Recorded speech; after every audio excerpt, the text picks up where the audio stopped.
Good afternoon, everyone. I think as everybody here knows, Chairman Susan Collins and the Appropriations Committee have done a great job trying to pass appropriations bills this year. Something that hadn't been done in a long time, honestly, around here. And that's to move individual appropriation bills where everybody gets a chance to have input into it. And 6 of them have already been signed into law by the President. The other 6 are sitting here in the Senate, awaiting action by the Senate. And if passed, could go to the President, be signed into law, and we would have funded all 12 appropriation bills this year, which would be pretty historic. But right now, the Democrats have raised an objection with the DHS funding bill.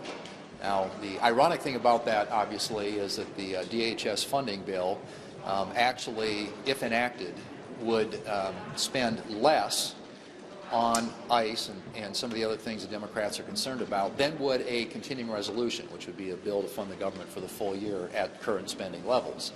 So it spends less on ICE. It also has important reforms that Democrats have requested, including body cameras, about $20 million in there for that, a couple $1 million in there for de-escalation training, things the Democrats have said that they wanted. And of course the DHS bill not only funds ICE and Border Patrol, but it also funds FEMA and TSA and the Coast Guard and CISA, which deals with cybersecurity for the country. So a lot of pretty important stuff.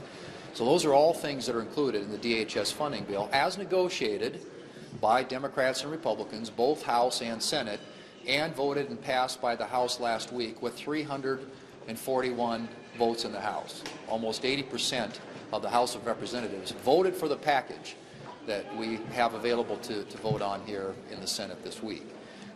That being said, the Democrats have objected, and so we're anxious to hear what their demands are, what their requests are, what their asks are. I think the administration is willing to sit down with them and have a discussion, perhaps a negotiation about how do we move forward.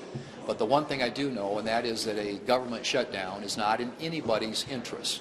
And whether it's a partial one or a 6-bill one or a 1-bill one, but even shutting down DHS, as I said before, while it doesn't really affect ICE because that got funded last year in the One Big Beautiful Bill, it would affect funding for some really important agencies of government that the American people rely on, like FEMA, particularly at a time when we've got a lot of weather-related disasters making their way across the country.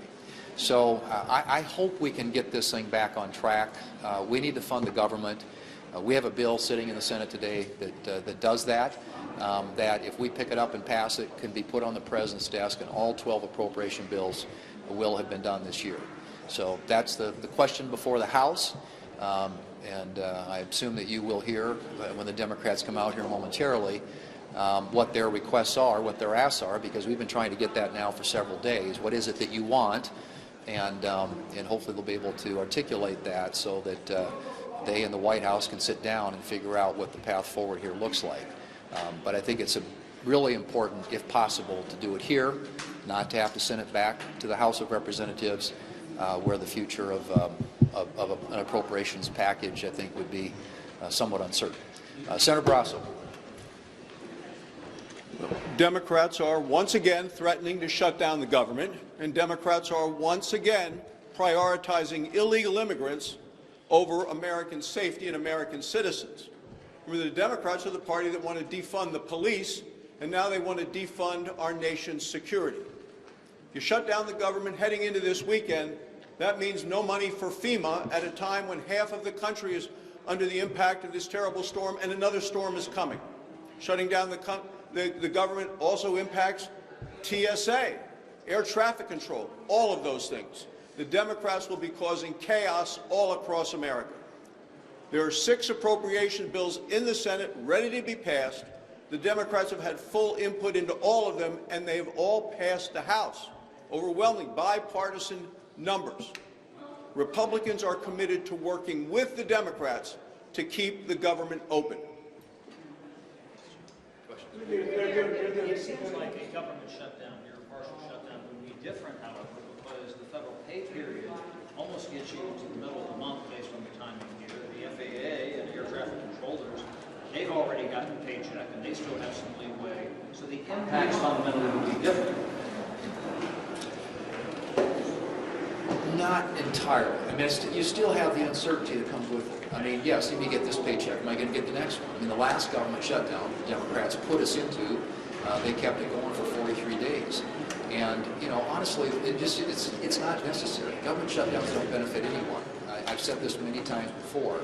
And so, in my view at least, and I think the view of all of us, we ought to pass the package on the floor, fully fund the government, and move on to other things that the American people expect us to work on. President Trump has repeatedly urged the passing of the SAVE Act, as well as many MAGA Republicans. What is the holdup in the Senate? Why hasn't that been brought to the floor for a vote? And what's your stance on requiring improvement citizenship vote elections? Well, I'm for that.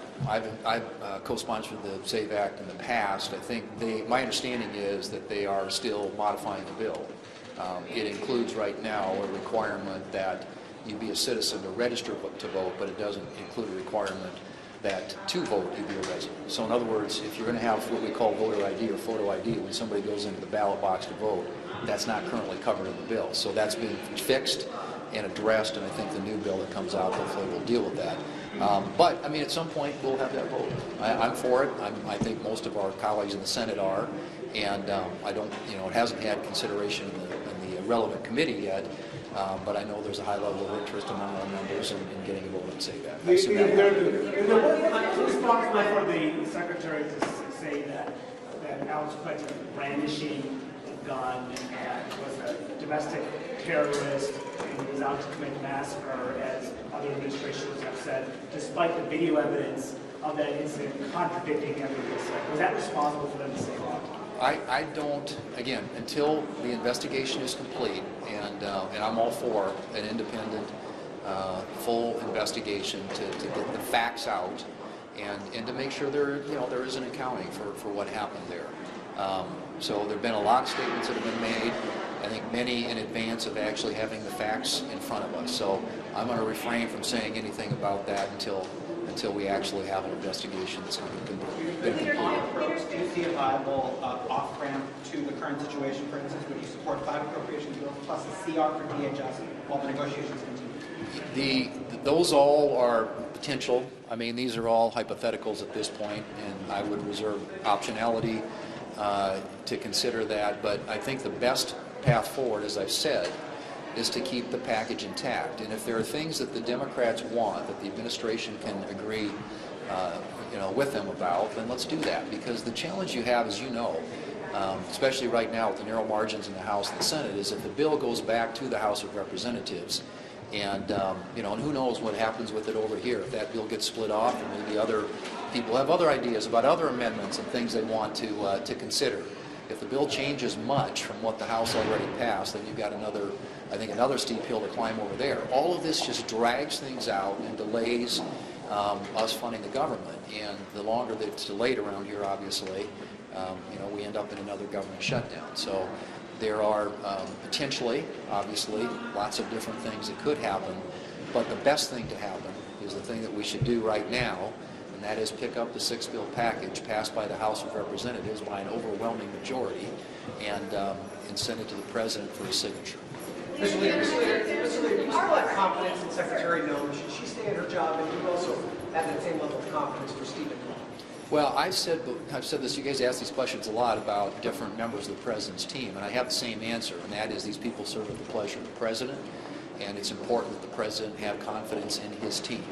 And so I will, allow the President to make determinations about the people that serve on his team.